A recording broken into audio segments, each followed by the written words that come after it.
जय हिंद दोस्तों एक बार फिर से आप सभी का स्वागत है हमारी इस ज्ञान की दुनिया में। दोस्तों आज के हमारे इस वीडियो में हम आपको बताएंगे शिव महापुराण रुद्र संहिता के द्वितीय खंड के अध्याय 26, 23, 28 व 29 की कथा। तो चलिए शुरू करते हैं अध्याय 26 से, जिसमें दक्ष का भगवान शिव को शाप देना बताया गया है। ब्रह्मा जी बोले, हे नारद, पूर्व काल में समस्त महात्मा और ऋषि प्रयाग में इकट्ठा हुए। वहाँ पर उन्होंने एक बहुत विशाल यज्ञ का आयोजन किया था। यह यज्ञ में देवर्षि देवता, ऋषि मुनि, साधु संत, सिद्ध गण तथा ब्रह्मा का साक्षात्कार करने वाले महान ज्ञानी पधारे, जिसमें मैं स्वयं अपने महातेजस्वी निगमों आगमों सहित परिवार को लेकर वहाँ पहुँचा। वहाँ बहुत बड़ा उत्सव हो रहा था। अनेक शास्त्रों में ज्ञान की चर्चा एवं वाद विवाद हो रहा था। उस यज्ञ में त्रिलोकीनाथ भगवान शिव भी देवी सती और अपने गणों सहित पधारे थे।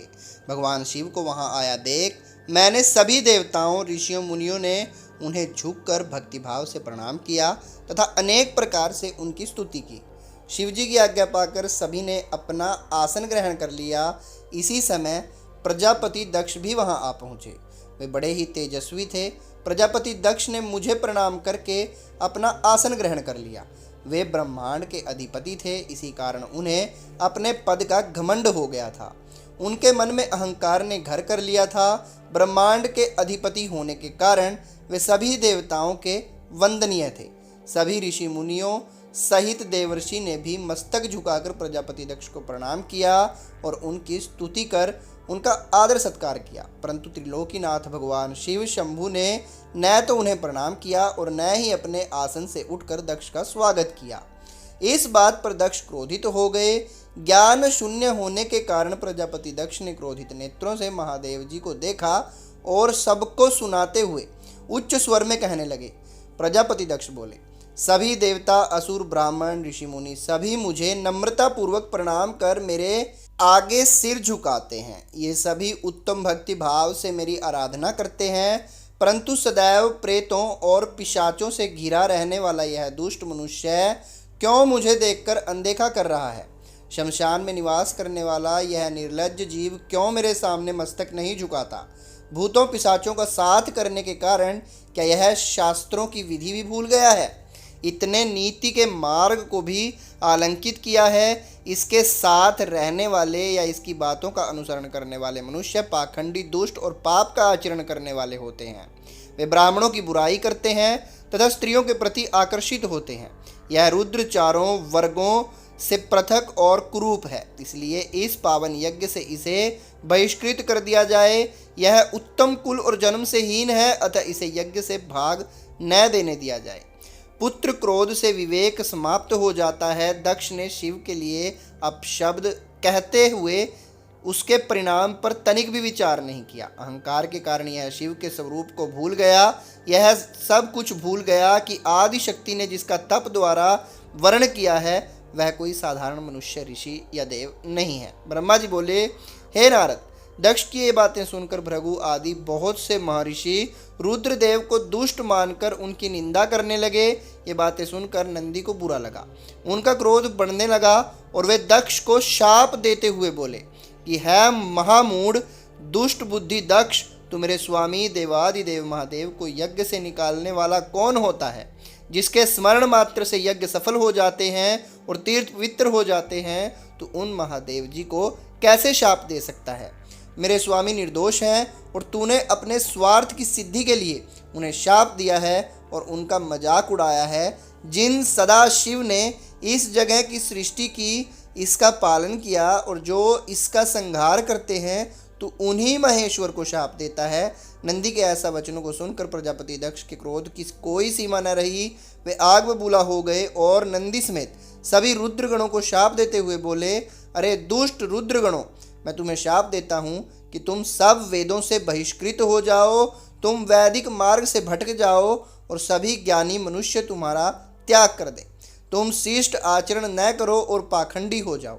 सिर पर जटा, शरीर पर भस्म एवं हड्डियों के आभूषण धारण कर मद्यपान, शराब सेवन करो। जब दक्ष ने शिवजी के प्रिय पार्षदों को इस प्रकार शाप दे दिया तो नंदी बहुत क्रुद्ध हो गए। नंदी भगवान शिव के प्रिय पार्षद हैं। वे बड़े गर्व से दक्ष को उत्तर देते हुए बोले। नंदेश्वर जी ने कहा, हे दुर्बुद्धि दक्ष, तुझे शिव तत्व का ज्ञान नहीं है। तुम्हें अहंकार में शिव गणों को शाप दिया है। तेरे कहने पर भृगु आदि ब्राह्मण ने भी अभिमान के कारण भगवान शिव का मजाक उड़ाया है। अतः मैं भगवान शिव के तेज के प्रभाव से तुम्हें शाप देता हूँ कि तुझ जैसे अहंकारी मनुष्य जो सिर्फ कर्मों में फल को देखते हैं, वेदवाद में फंस कर रह जाएंगे। उनका वेद तत्व ज्ञान शून्य हो जाएगा। वे सदैव मोह माया में ही लिप्त रहेंगे। वे पुरुषार्थ विहीन होंगे और स्वर्ग को ही महत्व देंगे। वे क्रोधी व लोभी होंगे। वे सदा ही दान लेने में लगे रहेंगे। हे दक्ष, जो भी भगवान शिव को सामान्य देवता समझकर उनका अनादर करेगा, वह सदैव के लिए तत्व ज्ञान से विमुख हो जाएगा। वह आत्मज्ञान को भूलकर पशु के समान हो जाएगा तथा यह दक्ष जो कि कर्मों से भ्रष्ट हो चुका है, इसका मुख बकरे के समान हो जाएगा। इस प्रकार बहुत गुस्से से भरे नंदी ने जब दक्ष और ब्राह्मणों को शाप दिया तो वहाँ बहुत शोर मच गया। भगवान शिव मधुर वाणी में नंदी को समझाते हुए बोले, शांत हो जाएं। प्रभु शिव बोले, नंदी, तुम तो परम ज्ञानी हो, तुम्हें क्रोध नहीं करना चाहिए। तुमने बिना कुछ जाने और समझे ही दक्ष तथा समस्त ब्राह्मण कुल को शाप दे दिया है। सच्चाई तो यह है कि मुझे कोई भी शाप छू नहीं सकता है, इसलिए तुम्हें अपने क्रोध पर नियंत्रण रखना चाहिए था। किंतु किसी की बुद्धि कितनी ही दुष्ट क्यों न हो, वह कभी वेदों को शाप नहीं दे सकता है। नंदी, तुम तो सिद्धों को भी तत्व ज्ञान का उपदेश देने वाले हो। तुम तो जानते हो कि मैं ही यज्ञ हूँ, मैं ही यज्ञ कर्म हूँ, यज्ञ की आत्मा मैं हूँ, यज्ञ परायण यजमान भी मैं हूँ। फिर मैं कैसे यज्ञ से बहिष्कृत हो सकता हूँ? तुमने व्यर्थ ही ब्राह्मणों को शाप दे दिया है। ब्रह्मा जी बोले, नारद, जब भगवान शिव ने अनेक प्रकार से नंदी को समझाया तो उनका क्रोध शांत हो गया।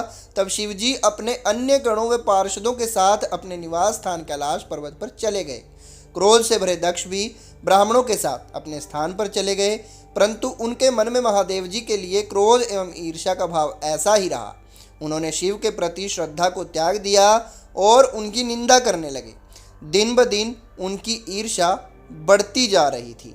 दोस्तों, यहाँ पर समाप्त होता है अध्याय 26वां व शुरू होता है अध्याय 27वां, जिसमें दक्ष द्वारा महान यज्ञ का आयोजन के बारे में बताया गया है। ब्रह्मा जी बोले, हे महर्षि नारद, इस प्रकार क्रोधित व अपमानित दक्ष ने कनखल नामक तीर्थ में एक बहुत बड़े यज्ञ का आयोजन किया। उस यज्ञ में उन्होंने सभी देवऋषियों, महर्षियों तथा देवताओं को दीक्षा देने के लिए बुलाया।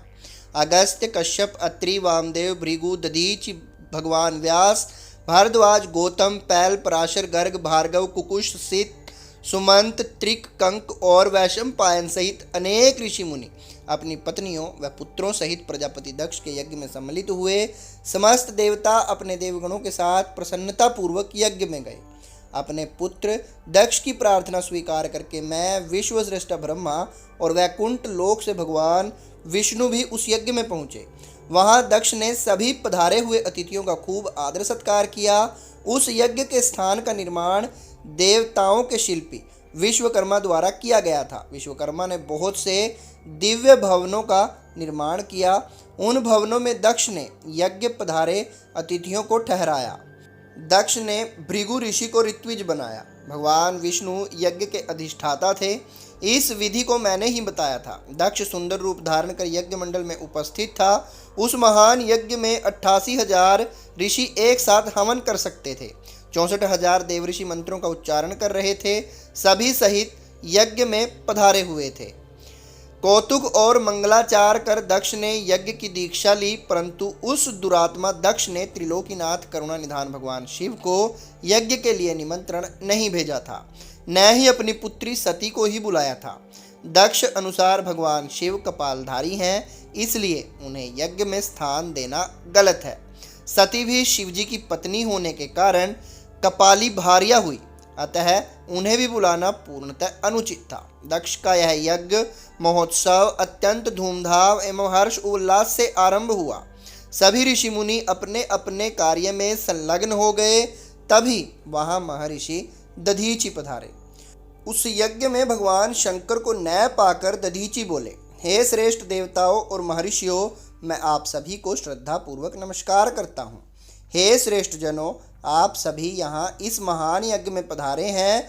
मैं आप सबसे यह पूछना चाहता हूँ कि मुझे इस यज्ञ में त्रिलोकीनाथ भगवान शंकर कहीं भी दिखाई नहीं दे रहे हैं। उनके बिना यह यज्ञ मुझे सूना लग रहा है। उनकी अनुपस्थिति से यज्ञ की शोभा कम हो गई है। जैसा कि आप जानते ही हैं कि भगवान शिव की कृपा से सभी कार्य सिद्ध होते हैं। वे परम सिद्ध पुरुष नीलकंठधारी प्रभु शंकर यहाँ क्यों नहीं दिखाई दे रहे हैं, जिनकी कृपा से अमंगल भी मंगल हो जाता है, जो सर्वथा सबका मंगल करते हैं। उन भगवान शिव का यज्ञ में उपस्थित होना बहुत आवश्यक है। इसलिए आप सभी को यज्ञ के सकुशल पूर्ण होने के लिए परम कल्याणकारी भगवान शिव को अनुनय विनय कर इस यज्ञ में लाना चाहिए, तभी इस यज्ञ की पूर्ति हो सकती है। इसलिए आप सभी श्रेष्ठ जन तुरंत कैलाश पर्वत पर जाएं और भगवान शिव और देवी सती को यज्ञ में ले आएं। उनकी आने से ही यह यज्ञ पवित्र हो जाएगा। वे परम पुण्यमयी हैं। उनके यहाँ आने से ही यज्ञ पूरा हो सकता है। महर्षि दधीचि की बातों को सुनकर दक्ष हंसते हुए बोला कि हे भगवान विष्णु देवताओं के मूल हैं, अतः मैंने उन्हें सादर यहाँ बुलाया है। जब वे यहाँ उपस्थित हैं तो भला यज्ञ में क्या कमी हो सकती है। भगवान विष्णु के साथ साथ ब्रह्मा जी भी वेद उपनिषदों और विविध आगमों के साथ यहाँ पधारे हैं। देवगणों सहित इंद्र भी यहाँ उपस्थित हैं। वेद और वेद तत्वों को जानने वाले तथा उनका पालन करने वाले सभी महर्षि यज्ञ में आ चुके हैं। जब सभी देवगण एवं श्रेष्ठ जन यहाँ उपस्थित हैं तो रुद्रदेव की यहाँ क्या आवश्यकता है। मैंने सिर्फ ब्रह्मा जी के कहने पर अपनी पुत्री सती का विवाह शिवजी से कर दिया था। मैं जानता हूँ कि वे कुलहीन हैं। उनके माता पिता का कुछ भी पता नहीं है। वे भूतों, प्रेतों और पिशाचों के स्वामी हैं। वे स्वयं ही अपनी प्रशंसा करते वे मूढ़, जड़, मौनी और ईर्ष्यालु होने के कारण यज्ञ में बुलाने जाने के लायक नहीं हैं। अतः दधीचि जी, आप उन्हें यज्ञ में बुलाने के लिए न कहें। आप सब ऋषि मुनि मिलकर अपने सहयोग से मेरे इस यज्ञ को सफल बनाएं। दक्ष की बात सुनकर दधीचि मुनि बोले, हे दक्ष, परम कल्याणकारी भगवान शिव को यज्ञ में न बुलाकर तुमने इस यज्ञ को पहले ही भंग कर दिया है। यह यज्ञ कहलाने के लायक ही नहीं है। तुमने भगवान शिव को निमंत्रण न देकर उनकी अवहेलना की है, इसलिए तुम्हारा विनाश निश्चित है। यह कहकर दधीचि वहां से अपने आश्रम चले गए। उनके पीछे पीछे भगवान शिव का अनुसरण करने वाले सभी ऋषि मुनि भी वहां से चले गए। दक्ष के समर्थकों ने यज्ञ छोड़कर गए ऋषि मुनियों के प्रति व्यंग्य भरे वचनों का प्रयोग किया। इस प्रकार प्रसन्न होकर दक्ष बोलने लगे कि यह बहुत अच्छी बात है कि मंद बुद्धि और मिथ्यावाद में लगे दुराचारी मनुष्य सभी इस यज्ञ का त्याग करके स्वयं ही चले गए। भगवान विष्णु और ब्रह्मा जी, जो कि सभी वेदों के ज्ञाता हैं और वेद तत्वों से परिपूर्ण हैं, इस यज्ञ में उपस्थित हैं। ये ही मेरे यज्ञ को सफल बनाएंगे। ब्रह्मा जी बोले कि दक्ष की ये बातें सुनकर वे सभी शिव माया से मोहित हो गए। सभी देवऋषि आदि देवताओं का पूजन करने लगे। इस प्रकार यज्ञ पुनः आरंभ हो गया। मुनि श्रेष्ठ, इस प्रकार वहाँ यज्ञ स्थल पर रुके अनेक देवऋषि और मुनि वहाँ पुनः यज्ञ को पूर्ण करने हेतु पूजन करने लगे। तो दोस्तों, यहाँ पर समाप्त होता है अध्याय 27वां और शुरू होता है 28वां अध्याय, जिसमें सती का दक्ष के यज्ञ में आने के बारे में बताया गया है। तो दोस्तों, ब्रह्मा जी बोले, नर, जिस समय देवता और ऋषिगण दक्ष के यज्ञ में भाग लेने के लिए उत्सव करते हुए जा रहे थे, उस समय दक्ष की पुत्री सती अपने सखियों के साथ गंधमादन पर्वत पर धारा ग्रह में अनेक क्रीड़ाएं कर रही थी। सती ने देखा चंद्रमा रोहिणी के साथ कहीं जा रहे थे। तब सती ने अपनी प्रिय सखी विजया से कहा कि विजय, जल्दी जाकर पूछो कि देवी रोहिणी और चंद्र कहाँ जा रहे हैं। तब विजया दौड़कर चंद्रदेव के पास गई और उन्हें नमस्कार करके उनसे पूछा कि चंद्रदेव आप कहाँ जा रहे हैं। चंद्रदेव ने उत्तर दिया कि वे दक्ष द्वारा आयोजित यज्ञ में निमंत्रित हैं, अतः वहीं जा रहे हैं। यज्ञोत्सव के बारे में सुनकर देवी विजया तुरंत देवी सती के पास आई और सारी बातों से सती को अवगत कराया। तब देवी सती को बड़ा आश्चर्य हुआ कि ऐसी क्या बात है जो पिताजी ने यज्ञोत्सव के लिए अपनी बेटी दामाद को निमंत्रण नहीं दिया, सूचना भी नहीं दी। बहुत सोचते विचारते हुए उनकी समझ में कुछ नहीं आ रहा था। असमंजस की स्थिति में वे अपने पति महादेव जी के पास गई और उनसे कहने लगी। सती बोली, हे महादेव जी, मुझे ज्ञात हुआ है कि मेरे पिताजी दक्ष ने एक बहुत बड़े यज्ञोत्सव का आयोजन किया है, जिसमें उन्होंने सभी देव ऋषियों, महर्षियों एवं देवताओं को आमंत्रित किया है। सभी देवता और ऋषिगण वहां एकत्रित हो चुके हैं। हे प्रभु, मुझे बताइए कि आप वहां क्यों नहीं जा रहे हैं। आप सभी सुहृदियों से मिलने को हमेशा आतुर रहते हैं। आप भक्त वत्सल हैं। प्रभु, उस महायज्ञ में सभी आपके भक्त पधारे हैं। आप मेरी प्रार्थना मानकर आज ही मेरे साथ मेरे पिता के उस महान यज्ञ में चलिए। सती इस प्रकार भगवान शंकर से यज्ञशाला में चलने की प्रार्थना करने लगी। सती की प्रार्थना सुनकर भगवान महेश्वर बोले, हे देवी, तुम्हारे पिता दक्ष मेरे विशेष द्रोही हो गए हैं। वे मुझसे बैर की भावना रखते हैं, इसी कारण उन्होंने मुझे निमंत्रण नहीं दिया है। और जो बिना बुलाए दूसरों के घर जाते हैं, वे मरण से भी अधिक अपमान पाते हैं। हे देवी, उस यज्ञ में सभी अभिमानी, मूढ़ और ज्ञान शून्य देवता और ऋषि ही हैं।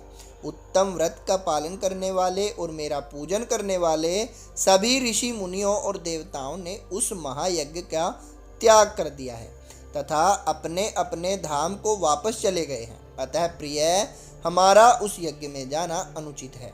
वैसे भी बिना बुलाए आना अपना अपमान करवाना होता है।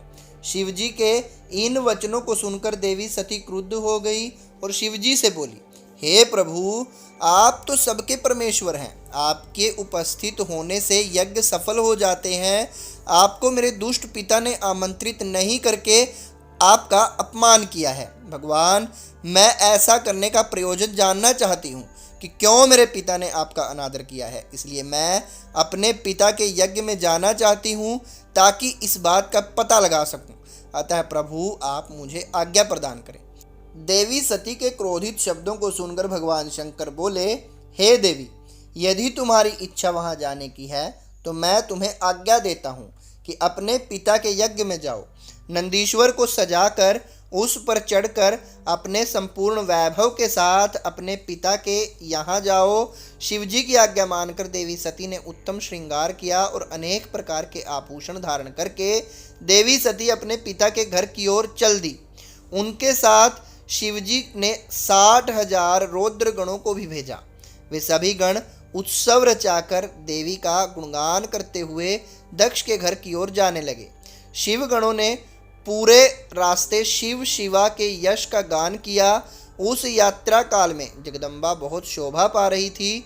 उनकी जय जयकार से सारी दिशाएं गूंज रही थी। तो दोस्तों, यहाँ पर समाप्त होता है 28वां अध्याय और शुरू होता है 19वां अध्याय, जिसमें यज्ञशाला में सती के अपमान के बारे में बताया गया है। तो ब्रह्मा जी बोले, हे नारद, दक्ष कन्या देवी सती उस स्थान पर गई जहाँ महान यज्ञोत्सव चल रहा था, जहाँ देवता, असुर और मुनि, साधु संत अग्नि में मंत्रोच्चारण के साथ आहुतियाँ डाल रहे थे। सती ने अपने पिता के घर में अनेक आश्चर्यजनक बहुमूल्य वस्तुएं देखी। अनेक मनोहारी और उत्तम आभा से परिपूर्ण धन्य धान्य से युक्त दक्ष का भवन अनोखी शोभा पा रहा था। देवी सती नंदी से उतरकर अकेले ही यज्ञशाला के अंदर चली गई। सती को वहां आया देखकर उनकी माता और बहनें बहुत प्रसन्न हुई और देवी सती का खूब आदर सत्कार करने लगी। परंतु उनके पिता दक्ष ने उनको देखकर कोई खुशी जाहिर न की और न ही उनकी तरफ ध्यान दिया। दक्ष के भय से ही अन्य लोगों ने भी देवी सती का आदर नहीं किया। सभी के व्यवहार में तिरस्कार देखकर देवी सती को बहुत आश्चर्य हुआ। फिर भी उन्होंने अपने माता पिता के चरणों में मस्तक झुकाया। देवी सती ने यज्ञ में सभी देवताओं का अलग अलग भाग देखा। जब सती को अपने पति भगवान शिव का भाग वहां दिखाई नहीं दिया तो उन्हें बहुत क्रोध आया।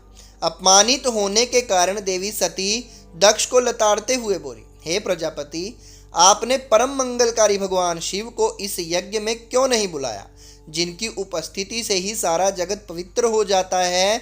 भगवान शिव यज्ञ वेताओं में श्रेष्ठ हैं, वे ही यज्ञ के अंग हैं, वे ही यजमान हैं।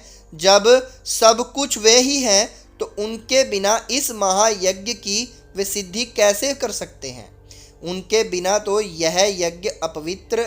आपने भगवान शिव को सामान्य समझकर उनका घोर अनादर किया है। शायद आपकी बुद्धि के भ्रष्ट होने के कारण ही ऐसा हुआ है। मुझे तो यह समझ में नहीं आ सकता कि बिना भगवान शिव के आए ये विष्णु और ब्रह्मा सहित सभी ऋषि मुनि इस यज्ञ में कैसे आ गए। तब देवी सती मेरे सम्मुख खड़ी हुई और विष्णु सहित सभी उपस्थित देवताओं व ऋषियों और मुनियों को डांटने लगी और उन्हें बहुत फटकारा। ब्रह्मा जी बोले, हे मुनिश्रेष्ठ नारद, क्रोध से भरी देवी जगदम्बा ने अत्यंत दुखी मन से हम सभी देवता और मुनियों को बहुत सी बातें सुनाई। देवी सती की बातें सुनकर कोई भी कुछ नहीं बोला, परंतु उनके पिता दक्ष उनके वचनों से बहुत अधिक क्रोधित हो गए और इस प्रकार बोले। दक्ष ने कहा, हे पुत्री सती, तुम्हारे इस प्रकार के वचनों से क्या लाभ होगा। तुम बिना बात के ही सभी का अपमान कर रही हो। वैसे भी मैंने तुम्हें यहाँ आने का कोई निमंत्रण नहीं दिया था, तो तुम क्यों चली आई। तुम यहाँ खड़ी रहो या वापस चली जाओ, तुम्हारी इच्छा है। वैसे भी यहाँ उपस्थित सभी देवता और ऋषि मुनि यह जानते ही हैं कि तुम्हारे पति शिव अमंगलकारी हैं। उन्हें वेदों से बहिष्कृत किया गया है। वे भूतों और प्रेतों तथा पिशाचों के स्वामी हैं। उन्होंने बहुत बुरा वेश धारण किया है, इसलिए मैंने रुद्र को इस महायज्ञ में नहीं बुलाया है। मैंने बिना सोचे समझे ब्रह्मा जी के कहने पर तुम्हारा विवाह उनके साथ कर दिया। नहीं तो शिव इस योग्य नहीं है कि उनसे किसी भी प्रकार से कोई संबंध बनाया जाए। अब तुम आ ही गई हो तो स्थान ग्रहण कर लो। आगे तुम्हारी जैसी इच्छा, हमारा कोई आग्रह नहीं है। दक्ष की ये बातें सुनकर उनकी दुहिता सती ने अपने पति की बुराई करने वाले अपने पिता को देखा तो उनके मन में रोष और भी बढ़ गया। वे क्रोध से भर गई। तब वे मन में ही विचार करने लगी कि अब वे शिवजी के सामने कैसे जाएंगी। यदि किसी तरह उनके पास चली भी गई तो उनके द्वारा यज्ञ का समाचार पूछने पर वे क्या कहेंगी।